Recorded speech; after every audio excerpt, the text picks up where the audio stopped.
Cajun French music. This is what we call it. And this is what I play.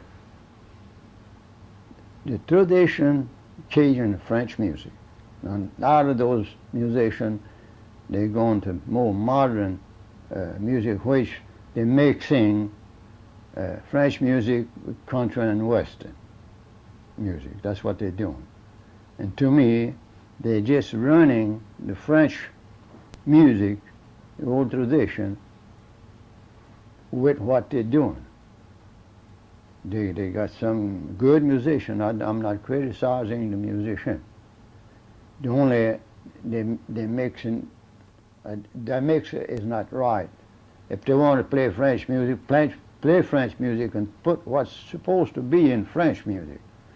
And country and Western, put what's supposed to be in country and Western, or in a different kind of music you want, that you call it.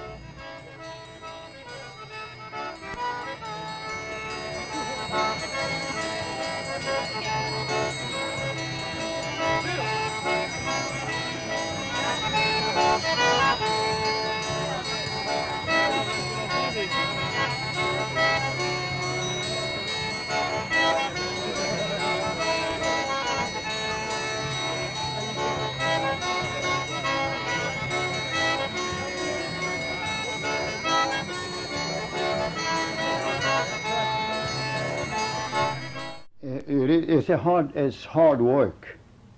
That's the first thing I'm going to tell you about it. It's very hard work. The fiddle is a lot easier. It's light work. It might be hard to learn to play and make, that it sound good. But the work is not near as hard. It's light. It's not nothing heavy. It's not heavy to hold. It's not heavy to all you got to do is to move your arm. This, you got to pull, then you got to push it, and as you do that, you got to work your finger on the notes to make the sound that you want. And that's, now it's very few people today that will use the bass on your accordion, which is this right here. This is the bass. This is to keep time with your music. This is what keep your timing with your music. But it's very few people that, a lot of them can't use it. They just can't use both hands. One of them play here and the other play the note. And I learned that way. I learned the bass and the note when I started to play the accordion. Well, I see there was others that had accordion in my friends, and I would hear it and play, and sometimes they let me try it on it, So I was very much interested in that sound of that accordion, or fiddle too, harp. I learned to play the harp too. I still got a harp. I hadn't played I don't know how long, but I did play on the radio on the harp. But I quit for one reason, because this is something, to me, it's very hard to play, because you got to blow in that thing to make it sound, to hear the sound through your mouth. So that's another hard work to do. And a lot of times, as far as me, it would blister my lips. You got to move it. First thing, you got to know the song before you can play it. That's the only way you got to know how that song goes, and you had to have it right here if you can't read it. That's the only way. If you can read it, well, you go according. Well, you still got to take lesson to know what that writing means. And I don't know a thing about music. I wouldn't know a word about it. I just wouldn't know a thing to do with it.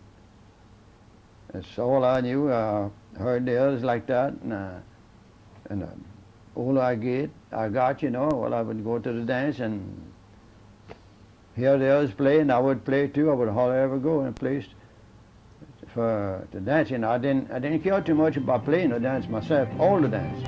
I'd like to play a while, I would go, and it wouldn't be long before they would call me to play, because they always did like my music, and I like to dance too, And if I take the job to play the dance,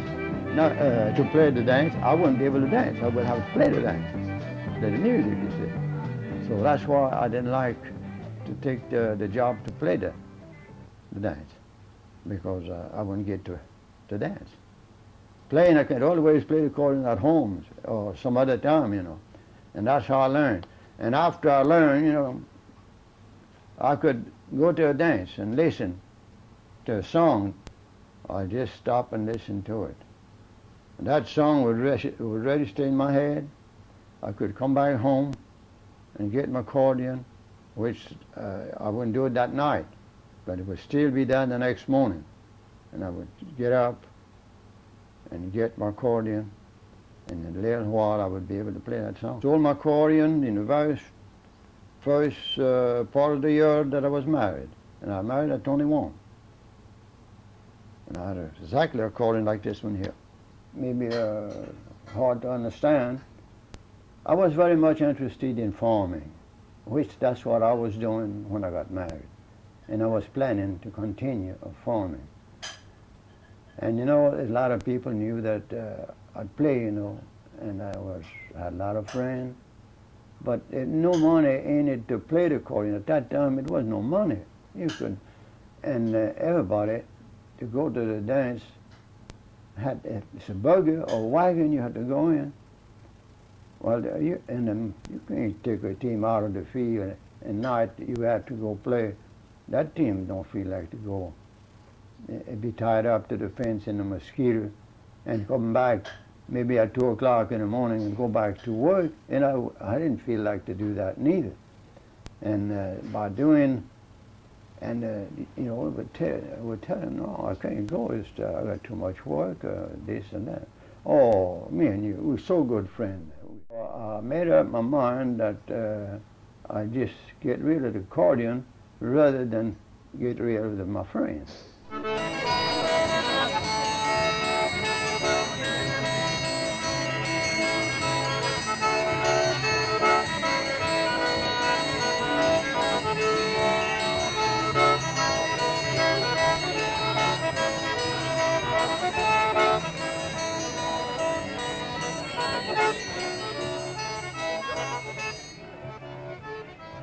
Well, this one here was made by the German.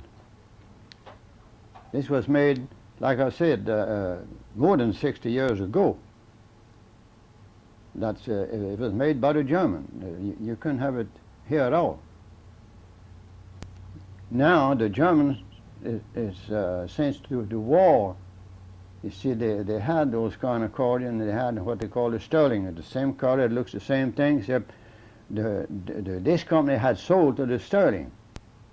So they kept on making them, but they changed the name. But this one here is still the German that made this, that company, the Monarch company, you see. And the Monarch was really the better accordion than the Sterling. But every time they changed, as the year went by, especially during the war, they used all their best material to fight. And so now they started putting the bad stuff they had left in the accordion, which the horner, that's what they had built, the horner. But the horner, to me, they're not much. The music is not near what this is.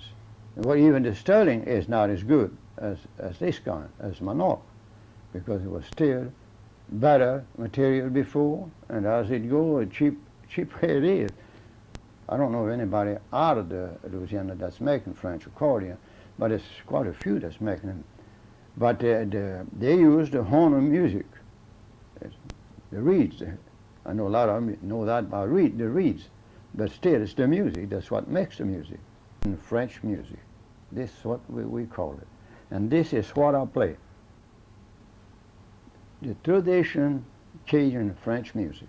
And out of those musicians, they go into more modern music, which they mixing French music with country and Western music. That's what they're doing. And to me, they're just running the French music, the old tradition, with what they're doing. They got some good musician. I'm not criticizing the musician. The only they mixing. The mixer is not right. If they want to play French music, play French music and put what's supposed to be in French music. And country and western, put what's supposed to be in country and western, or in a different kind of music you want, that you call it. Whenever you go to mixing up things together like that, you can cook and mix up quite a few things and make a very good meal. But this, it don't come out quite as good. I started to learn to play the accordion. I was 15 years old. And I bought an accordion. At that time, there was some accordion. There was plenty on buy them. They had plenty of. But I didn't have any. And I even go as far as tell you, I was pulling coffee weeds in the rice, and I think that was in July. And I mean, that was money that I worked, that it was hot weather. In the rice was tall, and it was hot. Boy, that's in that time, you was getting 50 cents a day for doing all that. And that was no 8 hours a day, no. That was sun up to sundown. The price, what I paid, that's not what I was thinking about. I was thinking about the accordion. And since I've been trying to think since then how much I had paid. But I know it was somewhere around $5 or $6 the time they were cheap, and it was second hand. It was not a new one, because whoever the one that had it to sell, I told my daddy at that time, when he was 15 years old, you didn't tell your dad and your mama what you wanted to buy, that you wanted this and to buy it. They tell you. You tell them what you want, and then they tell you if you was going to get it or not. That's the way it was. Today it's not like that. 10-year-old kid or smaller tell you, Mama or Daddy, buy me this or buy me that. And they always win. But that time it was no. So I told my daddy first, and he told me, he said, tell him to bring the accordion here, and so I want to see if it's worth the money before you buy it. So I told the boy to come. My daddy wanted to try it out, see it, you know. And you know, to that day I didn't know my daddy could play the accordion. I knew he played the fiddle. I had never heard him play the accordion. He had a fiddle, but after I got big enough to know, he always did have a fiddle. Today, I could make a living with my accordion at 76 years old, right here in Louisiana, if I wanted to. But if I cross out, I get more money. It takes more money. But everywhere that I went, they pay all my expense. I went on that plane most of the time. I played in Birmingham, Alabama, the 7th day of March this year. Mm-hmm. I think French music is just as pretty to me as it ever was. And I know I've had experience of going a lot of places, as I've told you. And when we went to Washington, D.C., and I'll name all the places, Chicago, those places didn't have no French people there, and we played that French music. And when we played, we had the biggest standing ovation